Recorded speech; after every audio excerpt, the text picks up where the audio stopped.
The Aliens Kenner toy line began in 1979, which is not widely known as it is overshadowed by the 1992 toy line.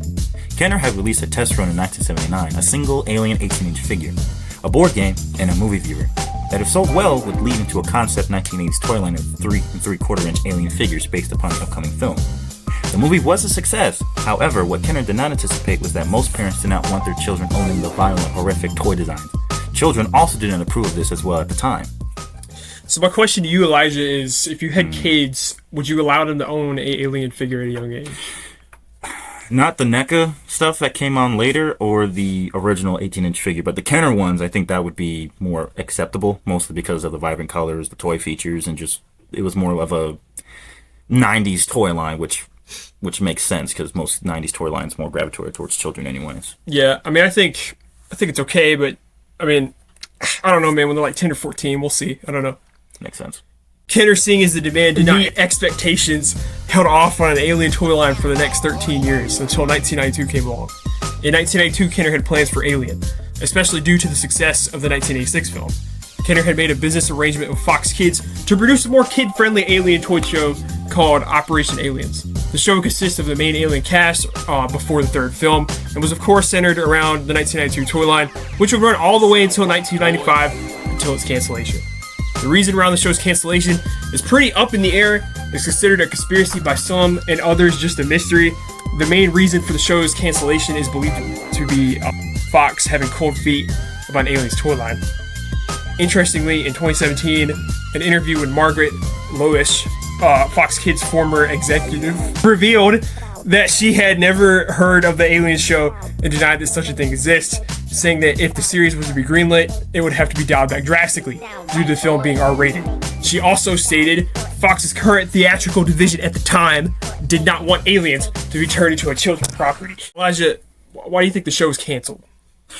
In my personal opinion, I believe the show was canceled mostly because it's kind of hard to make an R-rated film into, like Aliens, for example, into a kid-friendly show. I mean, just the whole aspect and what goes into the actual Alien verse, the movies and the comic books, it's just not age-appropriate for kids, you know? So it's not like the animated series of X-Men or Spider-Man or anything of that nature. So it's not appropriate for kids whatsoever. So it's kind of hard to do that in the first place. I also feel like if our kids were watching the show, they would end up finding about the R-rated version, and it caused some unfortunate psychological aspect to them at a young age. But I mean, who knows, dude? I mean, we'll see. Time will tell. Very much so. The main issue with these statements is that evidence had surfaced in 2018 from a comic artist. Will revealed that he was the director and produced these pieces while working for Braz Entertainment in 1992 on Conan the Adventurer and X-Men. These commercials were created by ACOM Production, who made multiple animated shows in the 90s, in particular Batman the Animated Series. Will's listing had frames and a storyboard for the series, and in his description had explained that these were from the Alien toy commercials. The storyboard is believed to be a scrapped pilot episode for Aliens. Even finished frames were leaking out on a now-defunct Korean animation website, along with a finished poster of these storyboards that were titled Marines, depicting colonial Marines fighting for an unmanned space station against, you guessed it, the aliens.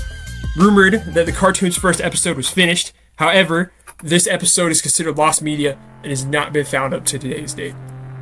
As for the toy line itself, the toy line consists of 4 series and is a simple concept. Lieutenant Ripley and the Space Marines versus aliens. Most of Series 1's figures come with mini-comics made and produced by Dark Horse. These would tell the story of the individual characters and are honestly quite a nice read. In Series 1, there is quite a vast array of figures with many varying weapons or alien characteristics. One of the standout figures of the humans to me is Bishop. I just like it because he's a guy with a big minigun.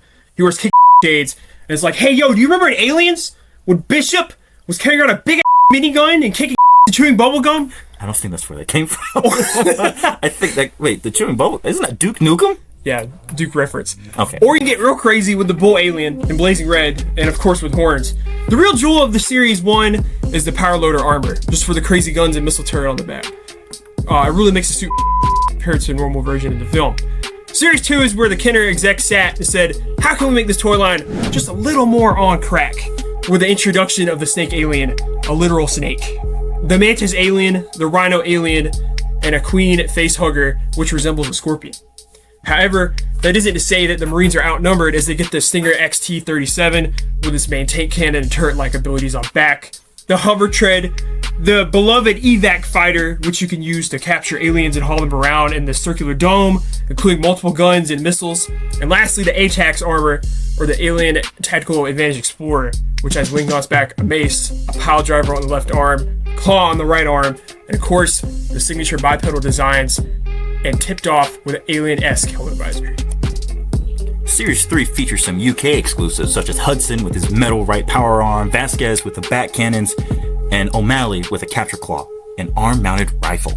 These UK variants would feature bio cards, which were only included with the UK releases, until later on after the toy line was cancelled. These UK exclusives were sent to the US, however, due to declining sales. They were not accepted by retailers. These cases were sent back to China, where they were produced in order to be destroyed, making these highly sought after and valuable. The aliens added the Panther, Killer Crab, Boar, and Night Cougar Panther repaint. There also was a cancelled mini dropship, but was unproduced due to declining sales. So my question is, do you think that toy companies should destroy product due to not selling it as intended? Or manufacturers is a better term.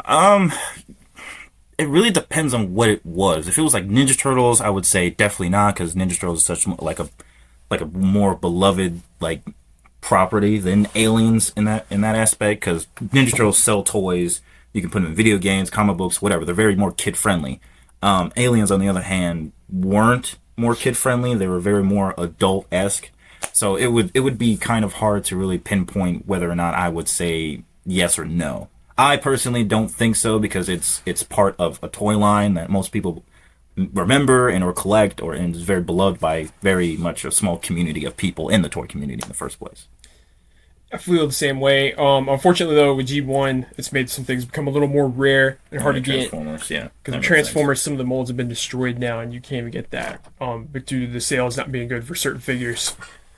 Series 4 is the final wave and includes no more Marines, only aliens, introducing the King Alien, Swarm Alien, and the Arachnid, with other repaints of previous releases also included. However, there is one last playset made, which is the Queen Hive playset, which includes real ooze, so you can trap unsuspecting prey for the hive. There you go.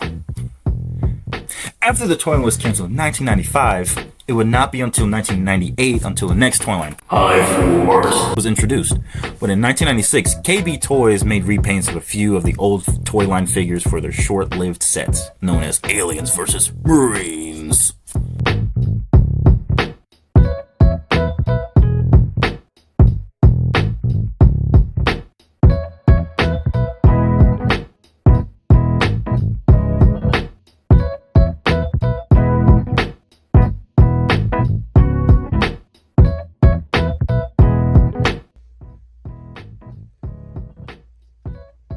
Oh my god, how did that get there?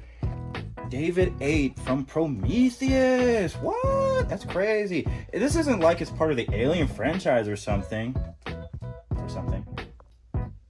So pretty much here we have almost all of Series 1 of the Kenner Aliens toy line. We are missing probably like one or two figures, but this is pretty much it right here. We have the humans, and we also have the aliens, and we also have some of the more vehicles and whatnot, especially the power loader. It's pretty freaking cool, man. Look at that. Oh!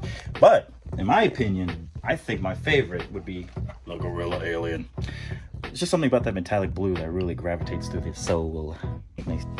You know, honestly, I kind of would have liked these to been better, but honestly, it makes sense for, at the time, why a lot of it probably didn't do as well. Mostly because rated R movies mixing with kids' toy lines probably didn't mesh too well back in the day. It's not like Ninja Turtles, not like Thundercats, not like He-Man, it's not like really anything that was more geared towards kids already versus, say, RoboCop, Terminator, Predator, Alien. And I want to say that is probably why, if not the reason why, it didn't take off the way it did.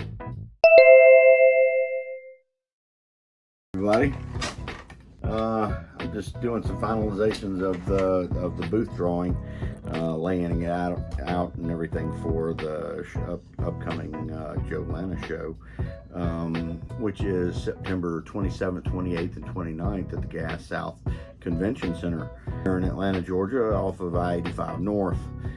there are new owners involved, and it is not only a Joe show anymore. It is going to be outstanding. It's 4 times the size of Toylanta and Joe Lana of last year. Come out and join us. We look to have fun and have a lot of neat, interesting stuff for everybody. Arrangement with Fox Kids and to produce a more kid-friendly toy show called Operation Aliens. The show would consist of a main alien cast before the I thought you were just testing it. We gotta do that whole thing over now, man. Holy crap!